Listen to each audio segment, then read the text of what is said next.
श्री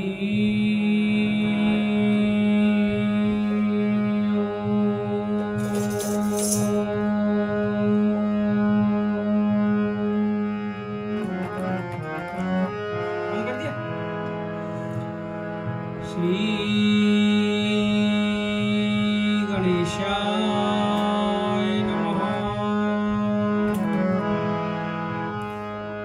श्री सरस्वती नमः। श्री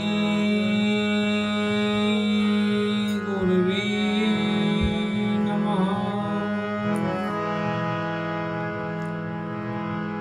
गुरुर्ब्रह्म गुरुर्विष्णु गुरुर्देवो महेश्वरा। गुरुः साक्षात् परं ब्रह्म तस्मै श्री गुरवे नमः।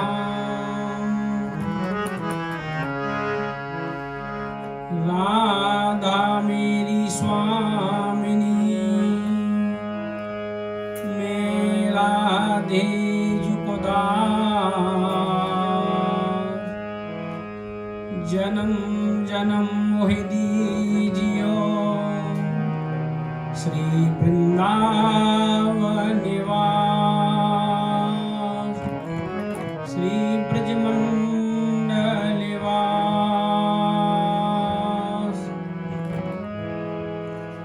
जय जय श्री राधा रमन। जय जय नवाले किशोर।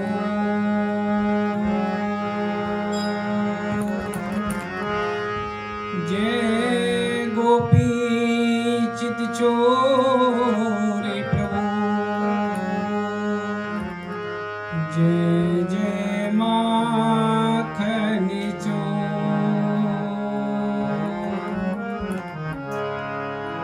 मूकं करोति वाचालं पंगुं लंघयते गिरिं। यत्कृपातमहं वन्दे परमानंद श्रीमाधवम्। राधा रानी की जय। ठीक है। और अच्छा ठीक है। ठीक है करते हैं कब है? नहीं हो पाएगा। ठीक है ठीक है। क्या माइक चाहिए? नहीं नहीं दानपुर ऐसे चलो। ठीक है वही है। Please please please.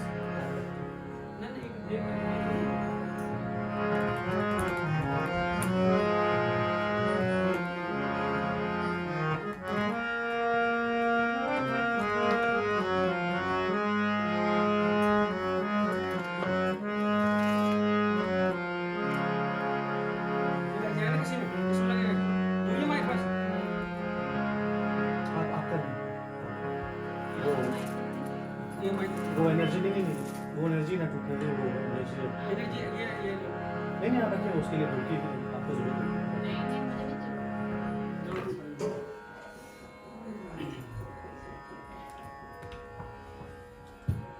हो गया? Please please. श्री राधा। श्री राधा। कृष्णाय वासुदेवाय हरये परमात्मने प्रणतकृष्णासाय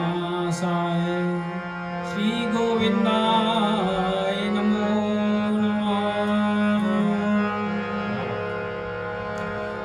बरसाने की राधिका नंदगांव के श्याम। उन दोनों के चरणन में मेरी कोटि कोटि प्रणाम। मेरी बार बार प्रणाम। लाड लड़े श्री राधिका, मांगू गोदी पसार,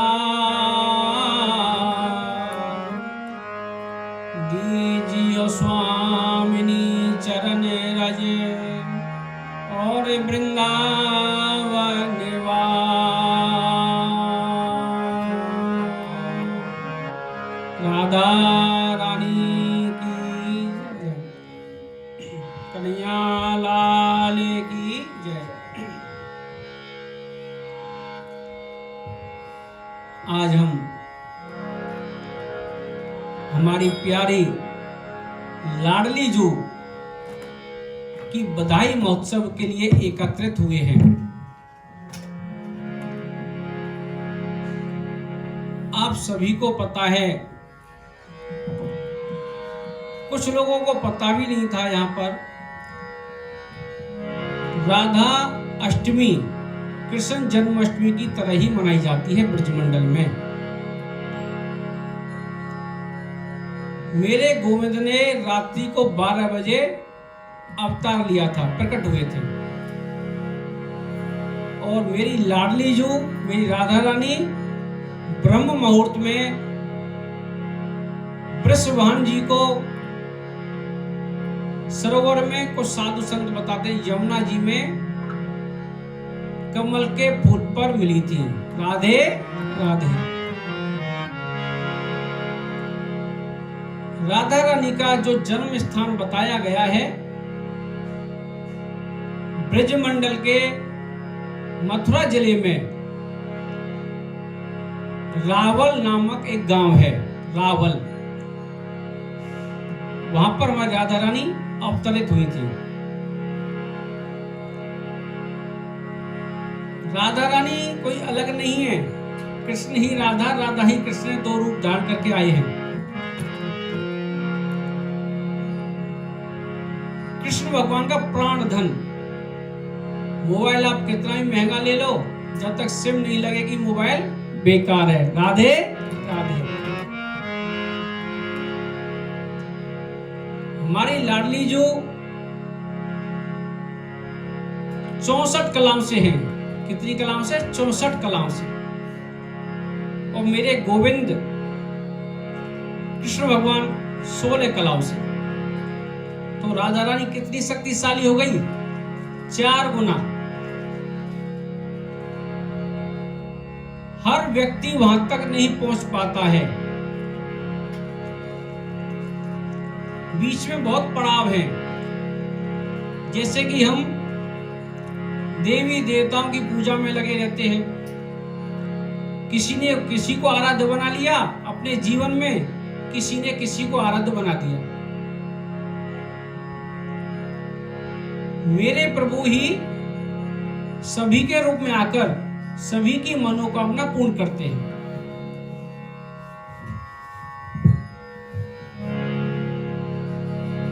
भागवत के अंदर मेरे गोविंद ने बताया है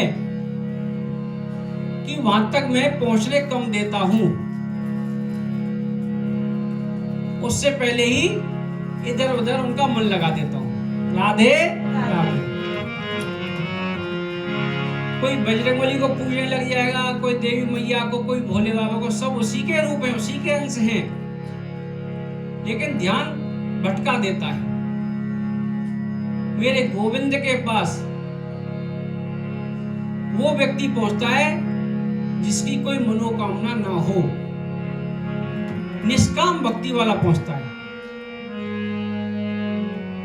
और बात रही राधा रानी की, जब प्रेमा भक्ति अपने चरम सीमा पर पहुंच जाती है तो राधा रानी कृपा करती है। राधे राधे। जैसे कोई भी व्यक्ति किसी भी पद पर कार्य कर रहा है, उसका वो ऑफिस होगा, कार्यालय होगा, ऐसे ही मेरे गोविंद 3 रूप धारण करते हैं। ऐसे पृथ्वी पर ब्रह्मा विष्णु महेश, ऐसे न जाने कितनी जगह जीवन है उसका, लेकिन जहां पर कोई कार्य करता है उसका कोई निवास स्थान, उसका घर तो कोई ना कोई होगा। अगर पृथ्वी मंडल के अंदर अगर मेरे गोविंद का, मेरे राधा रानी का कोई घर है तो वो है ब्रजमंडल। ब्रजमंडल जहां पर मेरी राधा रानी और मेरे गोविंद आदि सगुण रूप में निवास करते हैं। बहुत साधु संत ऐसे हैं जिनको दर्शन होते हैं नित्य प्रतिदिन, लेकिन किनको? निष्काम भक्ति वालों को कोई इच्छा नहीं रहती उनकी कि मुझे ये दे दे, मुझे वो दे दे। बाकी के सामान देने के लिए, आपकी इच्छा पूर्ति करने के लिए तो देवता बनाए गए हैं, आप वहां से जाके मांग सकते हो, ले सकते हो। भिखारियों के लिए अलग स्थान चुना गया है ठाकुर जी ने। राधे राधे। सीधी सीधी भाषा तो यही है, बस जो मांगता है वो कौन वो होता है? बस हम तो बोल ही नहीं रहे इस बात को। राधे राधे। अगर भगवान के सामने खड़े होकर हाथ जोड़कर आप मांग रहे हो तो इसका क्या मतलब है?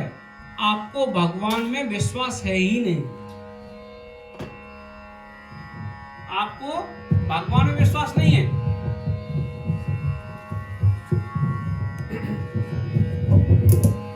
अगर भगवान में विश्वास होता तो आप मांगते ही नहीं, आप मांगते ही नहीं, क्योंकि भगवान को नहीं पता हमको क्या चाहिए। अगर वो भगवान है तो उसको पता है हमें क्या चाहिए। जैसे एक छोटा बच्चा रहता है जिसको बोलना तक नहीं आता, लेकिन उसकी मैया को पता रहता है इसको क्या चाहिए। इसने कपड़े गीले कर दिए तो उसके कपड़े बदलने हैं, इसको भूख लग रही है तो इसको दूध देना है। मैया को बोल पाता है बच्चा?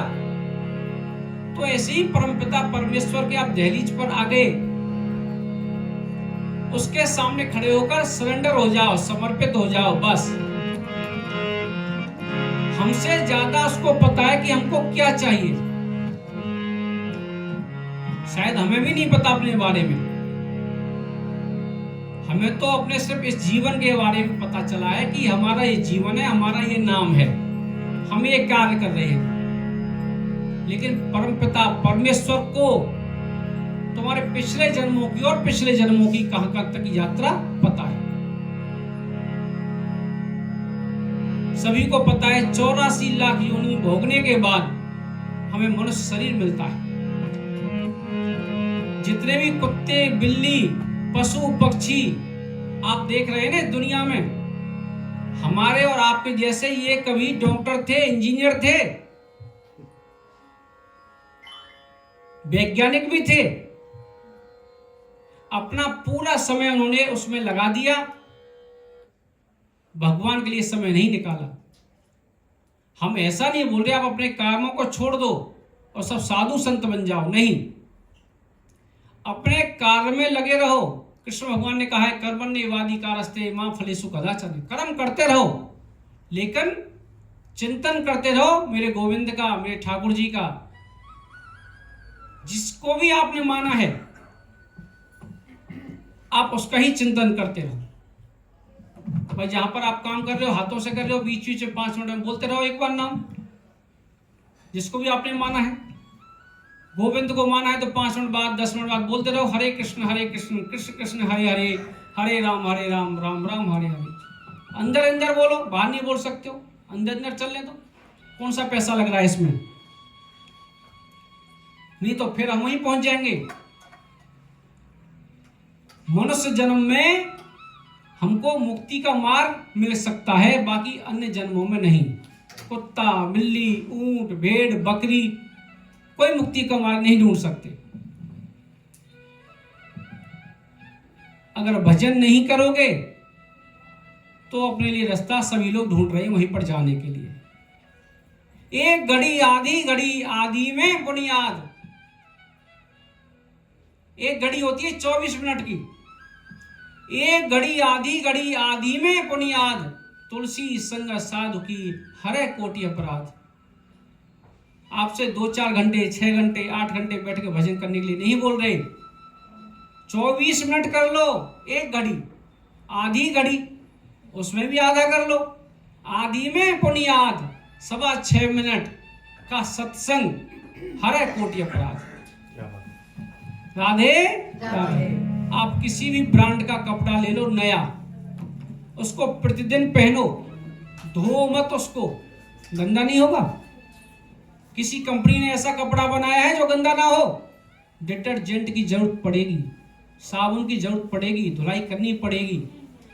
ऐसे ही हमारे अंदर जो विकार आ जाते हैं उनको धोने के लिए कौन सा डिटर्जेंट चाहिए? सत्संग। सत्संग सुनोगे, सत्संग से भगवान की भक्ति में मन लगेगा। राधे राधे। तो राधा रानी हमारे गोविंद से 11.5 महीने बड़ी हैं। राधा रानी का कौन सा जन्मदिन है? अभी जो गया है अष्टमी को, आज तो हमारा बधाई महोत्सव है। कौन सा जन्मदिन था? कृष्ण जन्माष्टमी पर आए थे तो हमने कृष्ण भगवान के बारे में बताया था। कौन सा जन्म दिवस था उस दिन?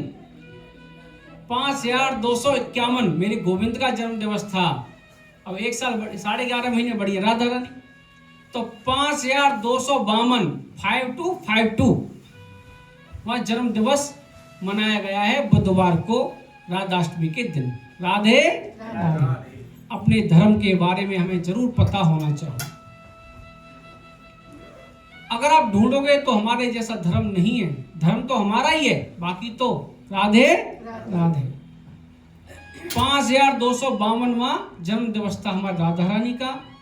राधा रानी जब प्रकट हुई, वृषभान जी ले आए, उनकी मैया का नाम है कीर्ति। कीर्ति के पास बड़ा लालन पालन किया, लेकिन क्या किया राधा रानी ने? अपने नेत्र खोले नहीं, आंखें बंद। अब किसी का बच्चा पैदा हो और आंखें ना खोले, कैसा लगेगा? उस समय डॉक्टर नहीं थे, हकीम थे, वैद्य थे। उनके पास गए, दवाई गोली ली, कोई फायदा नहीं हुआ। जब 11.5 महीने के बाद मेरे गोविंद ने अवतार लिया, मेरे कृष्ण भगवान ने अवतार लिया, तो वृषभान जी और मैया कीर्ति मेरे लाडली जू यानी कि राधा रानी को लेकर बधाई देने के लिए आए हैं नंदगांव में, नंदोत्सव में। उस समय नंद बाबा कहाँ रहते थे? गोकुल में। बधाई देने के लिए आए। और राधा रानी कितनी बड़ी? 11.5 महीने की। गोदी में राधा रानी अब कृष्ण भगवान के पास लेके गए तो राधा रानी ने नेत्र खोल दिए। राधे राधे। राधा रानी ने सोचा कि सर्वप्रथम इन आंखों से मैं किसके दर्शन करूं? कृष्ण भगवान के, मेरे गोविंद के, मेरे प्रियतम के। ये बात हकीकत है। आंखें उसी की धन्य हैं जो परमपिता परमेश्वर के दर्शन करे, साधु संतों के दर्शन करे। तुलसीदास ने भी, महाराज जी ने लिखा है रामायण में, नितवा कैसे हैं? जैसे मूर्ख के पंख के बराबर। जो चंदोला रहता है ना, जो बेकार, उन आंखों का महत्व जब ही है जब हम भगवान के दर्शन करें, तीर्थों के दर्शन करें, साधु संतों के दर्शन करें। कान भी वही धन्य हैं जिनसे हम कथा कीर्तन सत्संग सुन सके। जीव भी वही धन्य है जो परमपिता परमेश्वर की बातें करे। ये पैर भी वही धन्य हैं जो चलकर किसी की सेवा करने के लिए जाए। हाथ भी वही धन्य हैं किसी की सेवा के लिए उठे। अब बताओ, ये शरीर का कौन कौन सा अंग किसी की सेवा के लिए जा रहा है? 2 किलोमीटर हमें परिक्रमा लगानी पड़े या भगवान के भजन के लिए जाना पड़े, नहीं जाएंगे। कलियुगी प्रवृत्ति के लिए, आसुरी प्रवृत्ति के लिए कितना भी चलना पड़े, वहां चले जाएंगे।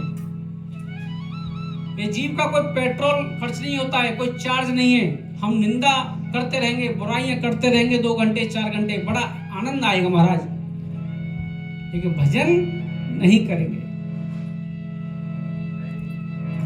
टाइम नहीं है, भजन के लिए, बाकी सब चीजों के लिए टाइम है। चलते चलते कर लो, बैठा नहीं जाता तो, अरे जब सोने के लिए जा रहे जब कर लो, खड़े हुए तो जब कर लो, कोई उसका विधान थोड़ी है। महामंत्र का कोई विधान नहीं, आप कभी भी कर सकते हो। अगर इस मंत्र को हम उल्टा करें, हरे राम राम राम हरे हरे, हरे कृष्ण कृष्ण कृष्ण हरे हरे, ये वेदों के उपनिषद का मंत्र है। इसको हम शुद्ध अवस्था में ही पढ़ सकते हैं, आसन पर बैठकर। लेकिन महामंत्र जो है मेरे गोविंद का और राधा रानी का युगल मंत्र है, हरे कृष्ण कृष्ण कृष्ण हरे हरे, हरे राम राम राम हरे हरे। थोड़ी देर महामंत्र बोलेंगे। इस महामंत्र को बोलने के लिए आपको कोई भी नियम बनाने की जरूरत नहीं है। आप नहाए हुए हो तो भजन कर लो, नहीं नहाए तो भजन कर लो, खाना खा लिया तो भजन कर लो, नहीं खाया तो भजन कर लो। सुबह दोपहर शाम रात्रि कभी भी जब आपका मन करे तब आप बोल सके। अभी महामंत्र बोलेंगे, उसके बाद